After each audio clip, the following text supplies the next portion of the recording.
ওম শান্তি। আজ 20 জুলাই 2024 প্রাত মুরলি। বাবা আজ বলেছেন, মিষ্টি বাচ্চারা, মায়া রাবণের সঙ্গে এসে তোমরা বিভ্রান্ত হয়ে গেছো।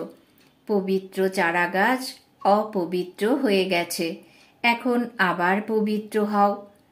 আজকের মুরলির প্রশ্ন, প্রত্যেক বাচ্চার নিজের প্রতি কোন ওয়ান্ডার মনে হয়?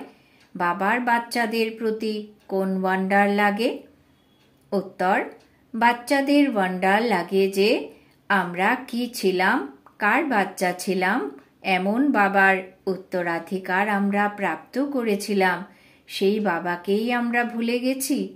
রাবণ আশাতে জীবনে এমন কুয়াশা নিয়ে এসেছিল যে আমরা রচয়িতা আর রচনা সব ভুলে গিয়েছিলাম। বাবার বাচ্চাদের প্রতি ওয়ান্ডার লাগে যে বাচ্চাদের আমি এতটা উচ্চ বানিয়েছিলাম, রাজ্য ভাগ্য দিয়েছিলাম, সেই বাচ্চারাই আমার গ্লানি করতে শুরু করেছিল। রাবণের সঙ্গে এসে সবকিছুই হারিয়ে ফেলেছে। ওম শান্তি। তোমরা কি চিন্তা করছো? পুরুষার্থের নম্বর অনুসারে প্রত্যেকের জীবাত্মাই এখন নিজের উপর ওয়ান্ডার হচ্ছে যে আমরা কি ছিলাম, কার বাচ্চা ছিলাম। আর বরাবর আমরা বাবার কাছ থেকে উত্তরাধিকার প্রাপ্ত করেছিলাম। তারপর কিভাবে আমরা ভুলে গেছি? আমরা শতপ্রধান দুনিয়াতে সম্পূর্ণ বিশ্বের মালিক ছিলাম, খুব সুখী ছিলাম। তারপর আমরা সিঁড়ি দিয়ে নেমে এসেছি। রাবণ এলো, যেন এত কুয়াশা এসে গেল যে আমরা রচয়িতা আর রচনাকে ভুলে গেলাম। কুয়াশাতে মানুষ তো রাস্তা ইত্যাদি ভুলে যায়, তাই না? তাই আমরাও ভুলে গিয়েছিলাম যে আমাদের ঘর কোথায়, আমরা কোথাকার অধিবাসী ছিলাম। বাবা এখন দেখছেন যে আমার বাচ্চারা, যাদের আমি আজ থেকে 5000 বছর পূর্বে রাজ্য ভাগ্য দিয়ে গিয়েছিলাম, তারা বড় আনন্দ এবং মজায় ছিল। এই ভূমি আবার কি হয়ে গেল? কিভাবে তারা রাবণের রাজ্যে এসে গেল? পরের রাজ্যে তো অবশ্যই দুঃখই পাওয়া যায়। তোমরা কত বিভ্রান্ত হয়ে গেছো। অন্ধশ্রদ্ধায় তোমরা বাবাকে খুঁজতে থেকেছ, কিন্তু কোথাও পেয়েছ? যাকে তোমরা নুড়ি পাথরে বলে দিয়েছ, তাহলে তাকে কিভাবে পাবে?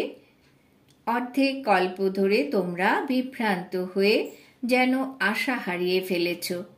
নিজেরই অজ্ঞানতার কারণে রাবণ রাজ্যে তোমরা কত দুঃখ ভোগ করেছ।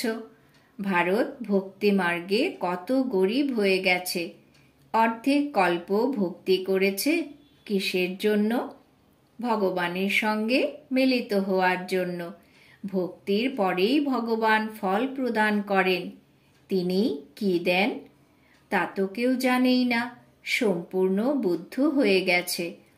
এইসব কথা বুদ্ধিতে আসা চাই যে আমরা কি ছিলাম, কিভাবে রাজ্য ভাগ্য ভোগ করতাম, তারপর কিভাবে সিঁড়ি দিয়ে নিচে নামতে নামতে রাবণের শৃঙ্খলে আবদ্ধ হয়ে গেছে। এখানে অপরম অপার দুঃখ। প্রথম প্রথম তোমরা অপরম অপার সুখে ছিলে, তাই এই কথা মনে আসা উচিত যে আমাদের নিজের রাজ্যে কত সুখ ছিল, তারপর পরের রাজ্যে কত দুঃখ ভোগ করেছি। ওরা যেমন মনে করে ইংরেজ রাজত্বকালে আমরা অনেক দুঃখ ভোগ করেছিলাম। তোমরা এখন বসে আছো, তোমাদের অন্তরে এই খেয়াল আসা উচিত যে আমরা কে ছিলাম, কার বাচ্চা ছিলাম। বাবা আমাদের সম্পূর্ণ বিশ্বের রাজত্ব দিয়েছিলেন। তারপর কিভাবে রাবণ রাজ্যে গিয়ে আটকে গেছি।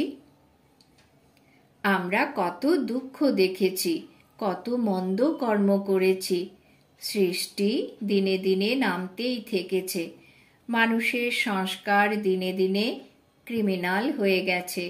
তাই বাচ্চাদের এই কথা স্মৃতিতে আসা উচিত। বাবা দেখেন যে এরা পবিত্র চারা গাছ ছিল, যাদের আমি রাজ্য ভাগ্য প্রদান করেছিলাম, তারাই আবার আমার অকুপেশনকে ভুলে গেল। তোমরা এখন আবার তমপ্রধান থেকে শতপ্রধান হতে চাও। তাই আমি তোমাদের বাবা, আমাকে স্মরণ করো, তাহলে পাপ কেটে যাবে। কিন্তু স্মরণও করতে পারে না। প্রতি মুহূর্তে বলে, বাবা আমরা ভুলে যাই। আরে তোমরা স্মরণ না করলে কিভাবে পাপ মুক্ত হবে? এক তো তোমরা বেকারে চলে গিয়ে পতিত হয়ে গেছো, আর দ্বিতীয় হলো তোমরা বাবাকে গালি দিতে শুরু করেছো। মায়ার সঙ্গে তোমরা এতটাই নিচে নেমে গেছো যে যিনি তোমাদের আকাশে চড়িয়ে দিয়েছিলেন তাকেই তোমরা নুড়ি পাথরের মধ্যে বলে দিয়েছ। মায়ার সঙ্গে থেকে তোমরা এমন কাজ করেছো। বুদ্ধিতে তো আসা চাই, তাই না? একদম পাথর বুদ্ধি তো হওয়া উচিত নয়। বাবা রোজ রোজ বলেন যে আমি তোমাদের ফার্স্ট ক্লাস পয়েন্ট শোনাই।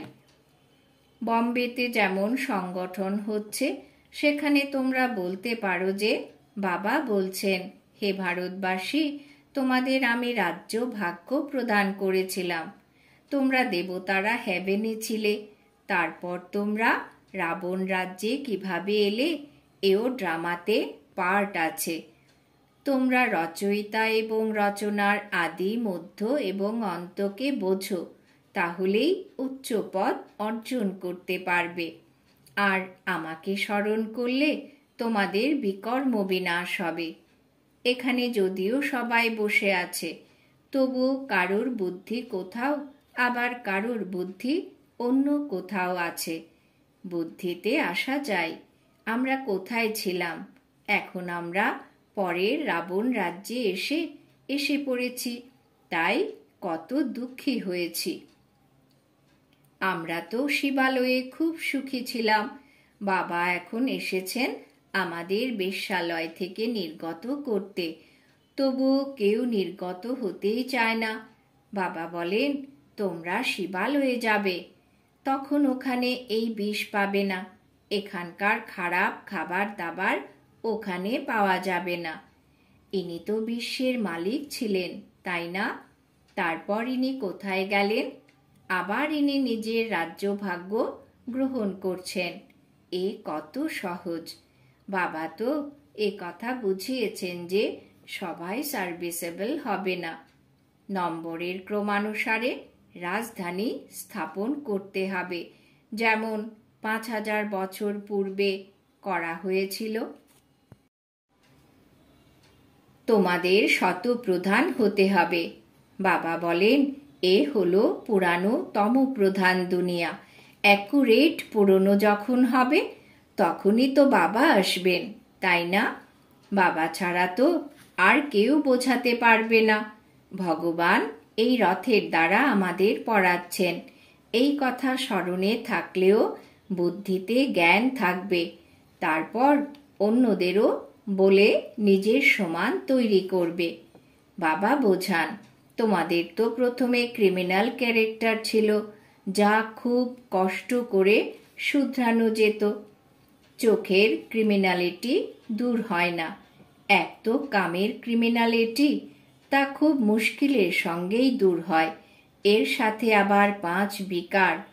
ক্রোধের ক্রিমিনালিটিও কত আছে। বসে বসে ভূত এসে যায়, এও ক্রিমিনালিটি হলো। সিভিলাইজড তো হলো না। এর ফল কি হবে? শত গুণ পাপ চড়ে যাবে। প্রতি মুহূর্তে ক্রোধ করতে থাকবে। বাবা বোঝান যে তোমরা তো এখন আর রাবণ রাজ্যে নেই, তাই না? তোমরা তো ঈশ্বরের কাছে বসে আছো। তাই তোমাদের এই বিকার দূর করার প্রতিজ্ঞা করতে হবে। বাবা বলেন, এখন আমাকে স্মরণ করো, তোমরা ক্রোধ করো না। 5 বিকার তোমাদের অর্ধেক কল্প ধরে নিচে নামিয়ে এনেছে। তোমরাই সব থেকে উচ্চ ছিলে, তোমরাই সব থেকে বেশি নিচে নেমে এসেছো। এই 5 ভূত তোমাদের নামিয়ে দিয়েছে। এখন শিবালয়ে যাওয়ার জন্য তোমাদের এই বিকার দূর করতে হবে। এই বেশ্যালয় থেকে মন সরাতে থাকো, বাবাকে স্মরণ করো, তাহলে বাবা বলেছেন তাহলে অন্তমতি তেমন গতি হয়ে যাবে। তোমরা ঘরে পৌঁছে যাবে, আর কেউ এই রাস্তা বলে দিতে পারবে না। ভগবান ও বাঁচো। আমি তো কখনো বলিনি যে আমি সর্বব্যাপী। আমি তো রাজযোগ শিখিয়েছি আর বলেছি তোমাদের আমি এই বিশ্বের মালিক বানাই। এরপর ওখানে তো এই নলেজের দরকারই থাকে না, তখন মনুষ্য থেকে দেবতা হয়ে যায়। তোমরা উত্তরাধিকার প্রাপ্ত করে ফেলো। এখানে হঠযোগ ইত্যাদির কোনো কথাই নেই। নিজেকে আত্মা মনে করো। নিজেকে শরীর কেন মনে করো? শরীর মনে করলে এই জ্ঞান ধারণ করতে পারবে না, এও ভবিতব্য। তোমরা বুঝতে পারো যে আমরা রাবণ রাজ্যে ছিলাম, এখন রাম রাজ্যে যাওয়ার জন্য পুরুষার্থ করছি। এখন আমরা পুরুষোত্তম সঙ্গম যুগ নিবাসী। তোমরা গৃহস্থ জীবনেই থাকো। এত সবাই এখানে কোথায় থাকবে? ব্রাহ্মণ হয়ে সবাই এখানে ব্রহ্মা বাবার কাছেও থাকতে পারবে না। তোমাদের ঘরেই থাকতে হবে, আর বুদ্ধির দ্বারা বুঝতে হবে যে আমরা শূদ্র নয়, আমরা ব্রাহ্মণ। ব্রাহ্মণদের শিখা কত ছোট। তো গৃহস্থ জীবনে থেকে শরীর নির্বাহের জন্য কাজ কারবার করতে করতেও কেবল বাবাকে স্মরণ করো। আমরা কি ছিলাম? এখন আমরা পরের রাজ্যে বসে আছি। আমরা কত দুঃখী ছিলাম। বাবা এখন আমাদের আবার ফিরিয়ে নিয়ে যান। তাই গৃহস্থ জীবনে থেকেই সেই অবস্থা তৈরি করতে হবে। শুরুতে কত বড় বড় ঝড়, বাবা বলেছেন শুরুতে কত বড় বড় ঝড় এসেছিল, অর্থাৎ পরিবার এসেছিল। তারপর তাদের মধ্যে কেউ থেকে গিয়েছিল, বাকিরা আবার চলেও গিয়েছিল। তোমাদের বুদ্ধিতে আছে যে আমরা নিজেদের রাজ্যে ছিলাম, এখন আবার কোথায় এসে পড়েছি। আবার আমাদের নিজেদের রাজ্যে ফিরে যেতে হবে। তোমরা লিখতে থাকো, বলো যে বাবা অমুকে খুব রেগুলার ছিল, তারপর আর আসে না। না আসলে তখন বিকারে গিয়ে পড়বে, তখন আর জ্ঞানের ধারণা হতে পারবে না। উন্নতির পরিবর্তে নামতে নামতে পায় পয়সার পদ প্রাপ্ত করবে। কোথায় রাজার পদ আর কোথায় নিচু পদ। যদিও সুখ ওই পদেও আছে, তবু পুরুষার্থ করা হয় উচ্চ পদ প্রাপ্তির জন্য। উচ্চ পদ কে প্রাপ্ত করতে পারে এ তো সবাই বুঝতে পারে। এখন সবাই পুরুষার্থ করছে। কিং মহেন্দ্র, যিনি ভোপালের রাজা ছিলেন, পুরুষার্থ করছেন। ওরা তো পাই পয়সার কিং, ইনি তো সূর্যবংশী রাজধানীতে যাবেন। এমন পুরুষার্থ হোক যাতে বিজয় মালাতে যেতে পারো। বাবা বাচ্চাদের বোঝান, নিজের মনকে পর্যবেক্ষণ করো। আমাদের ক্রিমিনাল দৃষ্টি হয় না তো? যদি সিভিলাইজড হয়ে যাও তাহলে আর কি চাই? যদিও বিকারে না যাও, তবুও দৃষ্টি কিছু না কিছু ধোঁকা দিতেই থাকে। নাম্বার 1 হলো কাম। এই ক্রিমিনাল দৃষ্টি খুবই খারাপ, তাই নামই হলো ক্রিমিনাল আই, সিভিল আই। অসীম জগতের পিতা তো বাচ্চাদের জানেন, তাই না? এরা কি কর্ম করে, কতটা সার্ভিস করে। অমুকের ক্রিমিনাল আই এখনো পর্যন্ত যায়নি। এখনো এমন গুপ্ত খবর আসতে থাকে। ভবিষ্যতে আরো একুরেট লিখবে। নিজেরাই ফিল করবে যে আমরা এতটা সময় মিথ্যা বলেছি, নেমে এসেছি। তাই জ্ঞানও বুদ্ধিতে সম্পূর্ণ বসেছিল না। আমাদের অবস্থা তৈরি না হওয়ায় এই ছিল একমাত্র কারণ। আমরা বাবার কাছে লুকোতাম। এমন অনেকেই অনেক কিছু লুকায়। সার্জনের কাছে 5 বেকারের অসুস্থতা লুকিও না, সত্যি কথা বলা উচিত। আমাদের বুদ্ধি অন্যদিকে যায়, সে বাবার দিকে যায় না, বাবাকে বলে না। তাই এই বেকার বৃদ্ধি পেতে থাকে। বাবা এখন বোঝান, বাচ্চারা তোমরা দেহি অভিমানী হও, নিজেকে আত্মা মনে করো। আত্মারা হলো ভাই ভাই। তোমরা কত সুখী ছিলে যখন তোমরা পূজ্য ছিলে। এখন তোমরা পূজারী হয়ে দুঃখী হয়ে গেছো। তোমাদের কি হয়ে গিয়েছে? সবাই বলে যে এই গৃহস্থ আশ্রম পরম্পরা ধরে চলে আসছে। রাম সীতার কি সন্তান ছিল না? কিন্তু ওখানে বেকারের দ্বারা সন্তানের জন্ম হতো না। আরে সেটা তো হলো সম্পূর্ণ নির্বিকারী দুনিয়া। ওখানে ভ্রষ্টাচারের দ্বারা জন্ম হয় না। ওখানে বেকার থাকে না। ওখানে এই রাবণ রাজ্য থাকে না। ওখানে তো রাম রাজ্য। ওখানে রাবণ কোথা দিয়ে আসবে? মানুষের বুদ্ধি একদম নষ্ট হয়ে গেছে। কে এমন করেছে? আমি তোমাদের শতপ্রধান তৈরি করেছিলাম, তোমাদের তরি পার করে দিয়েছিলাম। এরপর তোমাদের তমপ্রধান কে করল? রাবণ। তোমরা এও ভুলে গেছো। মানুষ বলে থাকে এ তো পরম্পরা ধরে চলে আসছে। আরে পরম্পরা কবে থেকে? কোনো হিসাব তো বলো। মানুষ কিছুই বুঝতে পারে না। বাবা বোঝান যে আমি তোমাদের কত রাজ্য ভাগ্য দিয়ে গিয়েছিলাম। তোমরা ভারতবাসীরা খুবই খুশিতে ছিলে। আর কেউ এখানে ছিল না। খ্রিস্টানরাও বলে যে প্যারাডাইস ছিল, চিত্রও দেবতাদের ছিল।